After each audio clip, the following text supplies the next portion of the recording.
കുറെ ദിവസങ്ങളായിട്ട് എനിക്കുള്ളൊരു ഡൗട്ടേനു, ഈ സ്നേഹവും പരിഗണനയൊക്കെ എങ്ങനെ കിട്ടുകയെന്ന്. കുറെ പണിയെടുത്താലാണോ എല്ലാവരും നമ്മളെ പരിഗണിക്കുക? അതോ കുറെ സ്നേഹം കാണിച്ചാലാണോ നമുക്ക് സ്നേഹം തിരിച്ചു കിട്ടുക? അതോ ആത്മാർത്ഥത കാണിച്ചാലാണോ എല്ലാവരുടെ അടുത്തുനിന്നും നമുക്കിതൊക്കെ തിരിച്ചു കിട്ടുക? ഇതൊക്കെ തിരിച്ചു കിട്ടുമെന്ന് പ്രതീക്ഷിച്ച് ഒന്നും ചെയ്യണ്ട കേട്ടോ.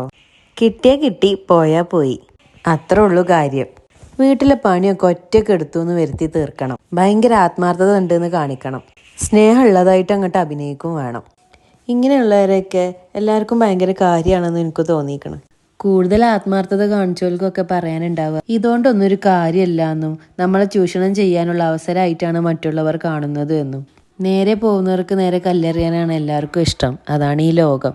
അത് വിചാരിച്ച ആത്മാർത്ഥതയും സ്നേഹമൊന്നും വേണ്ടാന്നല്ല, അതൊക്കെ വേണം. മനുഷ്യനായി ജനിച്ച ഈ പറഞ്ഞ കാര്യങ്ങളൊക്കെ തന്നെ വേണം. പക്ഷെ അതിനൊക്കെ ഒരു അളവുണ്ട്.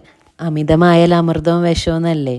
അപ്പം ഞാൻ പറഞ്ഞു വരുന്നത് എന്താണെന്ന് വെച്ചാൽ, ഈ സ്നേഹവും പരിഗണനയൊക്കെ കിട്ടാൻ എന്താ ചെയ്യാന്നല്ലേ. നിങ്ങൾ കണ്ടിട്ടില്ലേ കുറേ പൈസയും സെറ്റപ്പൊക്കെ ഉള്ള ആൾക്കാർ പോകുമ്പോൾ ഒരു ഉപകാരം ഇല്ലെങ്കിലും അവരുടെ കൂടെ എത്തിക്കൂടുന്ന ആൾക്കാർ. അതന്നെ, നമുക്ക് വേണ്ടി നമ്മൾ എന്തെങ്കിലുമൊക്കെ ചെയ്ത് നമ്മൾ എന്തെങ്കിലുമൊക്കെ ആയിത്തീരുമ്പോൾ ഈ പറഞ്ഞ സ്നേഹവും പരിഗണനയൊക്കെ താനെ വരും.